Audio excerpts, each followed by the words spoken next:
Welcome back to ஒடுகை 360 channel. இவன் உங்கள் எல்பிஎம். இன்னைக்கு இந்தியாவில் ஒரு பஞ்சாப் ஸ்டேட்ல பார்த்தீங்கன்னா ஒரு கிராமம் கபூர்தலா என்ற ஒரு கிராமத்தில் பார்த்தீங்கன்னா ஒரு மிகப்பெரிய ஒரு மோசடியானது நடந்தேறி கொண்டிருக்கின்றது. என்னன்னு பார்த்தீங்கன்னா, ஆண்கள் பெண்கள் திருமணம் பண்றாங்க. ஆண்கள் பெண்கள் திருமணம் பண்ணி குடும்பம் நடத்தாமலேயே பல லட்சம் களை பெண்களுக்கு தாரை வார்த்து கொடுக்குறார்கள் ஆண்கள். ஏன்? ஃபர்ஸ்ட் கேள்வி. செகண்ட், அந்த பெண் ஆணுக்கு என்ன செய்யணும் கைமாறா? செகண்ட் கேள்வி. இது போன்ற எத்தனை ஆண்கள் இதனால ஏன் தள்ளப்படுறாங்க? இது மூணாவது கேள்வி. இது மூணுமே நம்ம பஞ்சாப் மாநிலத்துல கபூர்தலா என்ற ஒரு கிராமத்துல இது நடந்தேறி கொண்டிருக்கின்றது. இது ஃபர்ஸ்ட் பாக்கிறதுக்கு முன்னாடி பெண்கள் நல்லா அந்த ஸ்டேட்ல நல்லா படிச்சவங்களா இருக்கக்கூடிய தருவாயில ஆண்களுக்கு நிகரா ஆண்கள் பெண்களுக்கு நிகரா அவ்வளவு படிப்பறிவு இல்லாத காரணத்தினால் பெண்கள் படிக்கிறாங்க. பட் ஆண்கள் அங்க வேலை இல்லாத காரணத்தினால, வேலை இன்மையினால அவங்க கனடா வெளிநாடுக்கு போகணும்னு துடிப்பா இருக்கிறாங்க. ஏன் பஞ்சாப்ல இருந்து கனடாவுக்கு மட்டும்தான் போகணும்? யுஎஸ் போக முடியல, ஜெர்மனுக்கு போக ஆசைப்படல, சவுதிக்கு போக ஆசைப்படல. ஏன் பஞ்சாப்ல இருந்து கனடாவுக்கு மட்டும்தான் போகணும் அப்படின்னு பஞ்சாப் மக்கள் ஆசைப்படுகிறார்கள். அதான் அங்க முழுக்க முழுக்க காரணம். இந்த பிரச்சனை என்ன சொல்வதுன்னு பாத்தீங்கன்னா, பஞ்சாப்ல இருந்து கனடாவை சம்பாதிக்கணும் ஏற்ப ஆசையுள்ள ஆண்கள் அதற்கு உண்டான தகுதிகள் இல்லாத காரணத்தினால படிக்க முடியாமல் கனடா போக வேண்டும் என்றால் ஒரு டெஸ்ட் எழுதணும். IELTS என்ற ஒரு டெஸ்ட் எழுதினா தான் கனடாவில் போய் நம்ம போய் வேலை செய்ய முடியும். ஸோ பஞ்சாப்ல உள்ள மக்களுக்கு அவ்வளவு கல்வி திறன் இல்லாத காரணத்தினால படித்த பெண்களை தேர்ந்தெடுக்கிறாங்க. படித்த பெண்கள் என்ன பண்றாங்கன்னா, 12th முடிச்சுட்டு IELTS தேர்வு எழுதுறாங்க.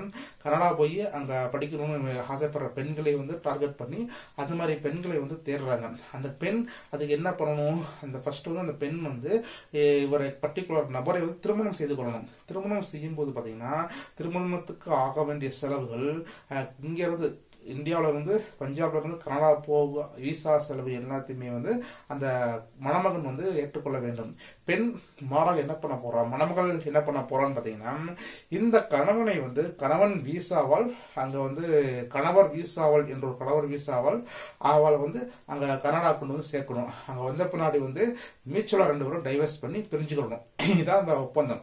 அந்த ஒப்பந்தத்தின் அடிப்படையில் பாத்தீங்கன்னா, பெண் வீட்டார் மணமகன் வீட்டாரை ஏமாத்தக்கூடாது, ஏமாத்திடுவாங்க அப்படின்னு நினைச்சீங்கன்னா, பெண் வீட்டார் கொடுக்கப்பட்ட நகைகள் நட்டுகள் பணங்கள் எல்லாமே மணமகன் கையில தான் இருக்கும். ஸோ அதனால ஈக்குவல் பேலன்ஸா தான் இருக்கும். பட் ஆனா 2019 to 2023 2 பேர் ஒரு பெண் மணந்திருக்கிறான், 2 பேரையும் மோசடி பண்ணிருக்கிறான். அந்த கேஸ பார்க்க போறோம். என்னன்னா, 2019 ஒரு பெண் மேல் படிப்புக்காண்டி கனடா போறா ஆசைப்படுறான். கனடா போகும்போது IELTS அந்த டெஸ்ட் எழுதி பாஸ் ஆயிடுறான். அப்படி கனடா போகக்கூடிய ஆணை அவள் தேர்ந்தெடுக்கிறாள். பெற்றோர் அதே மோட்டிவ்ல உள்ள மணமகன் தாயாரும் மணமகள் தாயாரும் 2 பேரும் மீட் பண்ணிக்கிட்டு இந்த மாதிரி மியூச்சுவல் அண்டர்ஸ்டாண்டிங்ல பேசிக்கிறாங்க.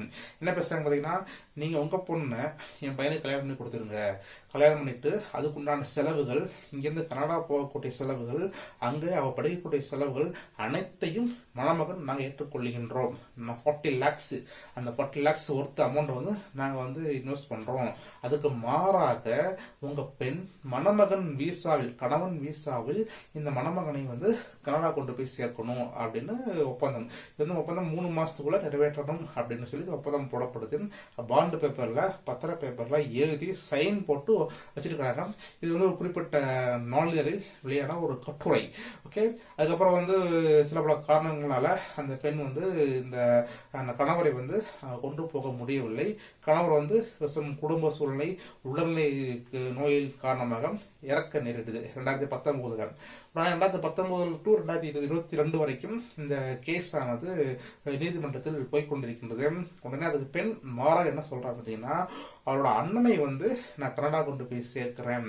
அதனால அதே பழைய ஃபார்மாலிட்டிஸ் அதே மாதிரி கல்யாணத்தை பண்றாங்க. கல்யாணம் பண்ணி முடிச்சுட்டு உண்டான செலவுகள் அனைத்தையுமே அந்த கணவன் ஏற்றுக்கொள்றார். கணவன் ஏற்றுக்கொண்டதுக்கு அப்புறம் மணப்பெண் கனடா போய் சேர்ந்துறா. கனடா போய் சேர்ந்த உடனே இந்த ரெண்டாவது அண்ணனையும் வந்து அங்க கொண்டு போக மறுக்கிறாள். இதனால வந்து டைவர்ஸ் மூலமாக வந்து இந்த கேஸ் ஆனது கோர்ட்டுக்கு போயிட்டு கிட்டத்தட்ட 45 லட்சம் அமௌண்ட்டுகள் வந்து கையாளப்பட்டு அந்த பெண் வந்து இந்த கணவனை வந்து டைவர்ஸ் பண்றா. இந்த கேஸ் வந்து கோர்ட்டுக்கு போனோம். கோர்ட்ல இருந்து ஆர்குமெண்ட் பண்ணும்போது ஃபர்ஸ்ட் நடந்த கல்யாணமானது ஒப்பந்த கல்யாணம், ரெண்டாவது நடந்த கல்யாணமானது ஒப்பந்தம் இல்லாத கல்யாணம். அது வந்து பாத்தீங்கன்னா ஒரு சம்பந்தப்பட்டு 2 பேரும் மியூச்சுவலா பண்ணிக்கிட்ட ஒரு கல்யாணம் என்று பாதிக்கிறார்கள். இது ஒரு புறம் இருக்கு. இன்னொரு பக்கம் பாத்தீங்கன்னா இதே நிலைமை தான் 2021 வந்து கனடா போட மோட்டிவ்ல உள்ள ஒரு பெண் வந்து கனடா போகக்கூடிய மோட்டிவ்ல உள்ள ஒரு ஆணை திருமணம் செய்து கொள்றான். அந்த ஆணுக்கும் பெண்ணுக்கும் நடைபெற்ற விவாதத்தில் வந்து ஆண் தற்கொலை செய்து கொள்றான். 2021 நிகழ்வானது இப்படி சொல்றாங்க. 21 நிகழ்வுக்கும் 2019 2023 நிகழ்வுக்கும் ஒரு ஒற்றுமை இருக்குது. என்னன்னு பாத்தீங்கன்னா, ஆண் வேலை இல்லாத காரணத்தினால வந்து கனடா போய் படிக்கக்கூடிய பெண்ணை வந்து அவன் தேர்ந்தெடுக்கின்றான். பெண் வந்து IELTS என்ற எக்ஸாம் எழுதி பாஸ் ஆகிட்டு அவ கனடா போய் தேர்ச்சி விசாலாம் அப்ளை ஆகி அவ கனடா போறதுக்கு ஆயத்தமாகிறாள். மாறாக அந்த பெண் ஆனவள் மறுபடியும் விசா அப்ளை பண்ணி இந்த மணமகனை வந்து கனடா கொண்டு போய் சேர்க்கணும். இதான் அந்த ஒப்பந்தம். இந்த ஒப்பந்தத்துல பாத்தீங்கன்னா மணமகன் வந்து அதுக்கு வந்து கல்யாண செலவு, அந்த பெண் இங்கிருந்து இந்தியாவில இருந்து கனடா போய் படிக்கக்கூடிய செலவு அனைத்தையுமே வந்து இந்த மணமகன் ஆனது ஏற்க வேண்டும்.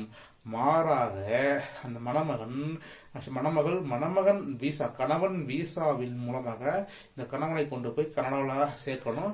அங்க போயிட்டு 2 பேரும் மியூச்சுவல் அண்டர்ஸ்டாண்டிங்ல வந்து டிவோர்ஸ் வாங்கிட்டு பிரிஞ்சிடறாங்க. இதான் வந்து நடைமுறையில் உள்ள சிக்கல். இது வந்து எப்படி கொண்டு போகுதுன்னு தெரியல. இதனால வந்து மணமகனுக்கு என்ன லாபம், மணமகளுக்கு என்ன லாபம்னு சொல்ல தெரியல. பட் இது நடைமுறையானது பஞ்சாப்ல வந்து சமீப காலமாக ஒரு 5, 6, 7 வருஷங்களாக இது நடைமுறையில் இருந்து வருகின்றது. இது முழுக்க என்ன காரணம் என்று பாத்தீங்கன்னா, வேலையில்லா திண்டாட்டம். பஞ்சாபில் வேலையில்லா திண்டாட்டம், கல்வியின்மை, ஆண்களுக்கு முறையான கல்வியின்மையை பயிற்றுக் கொடுக்காத காரணத்தினால வந்து இது போன்ற வெளிநாடுகளில் போய் சம்பாதிக்க வேண்டும் என்ற மோகமானது ஏற்படுகின்றது. பர்டிகுலரா ஏன் கனடாவுக்கு மட்டும் போகணும், US போகலாம், ஜெர்மன் போகலாம், ரஷ்யா போகலாம், சீனா போகலாம், ஏன் பர்டிகுலரா கனடா மட்டும் போகணும் என்றது ஒரு குறிப்பிட்ட காரணங்கள் இருக்கிறது.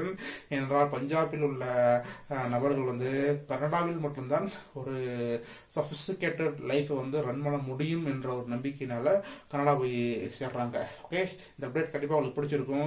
இந்த அப்டேட் கண்டிப்பா பிடிச்சிருந்ததுன்னா இது போன்ற நிகழ்வுகளை வந்து பிரியமானவருடைய படத்துல இளைய தளபதி அவர்கள் வந்து ஒப்பந்தத்தின் மூலமா கல்யாணம் நடத்துவாப்புல. அதையும் இதையும் ஒப்பிட்டு பார்த்தால் உங்களுக்கு இந்த என்ன நிகழ்வுது என்று உங்களுக்கு தெரியும். ஓகே, இந்த அப்டேட் பிடிச்சிருக்குன்னா உங்க ஃப்ரெண்ட்ஸ் எல்லாரும் ஷேர் பண்ணுங்க. பாய், see you, take care.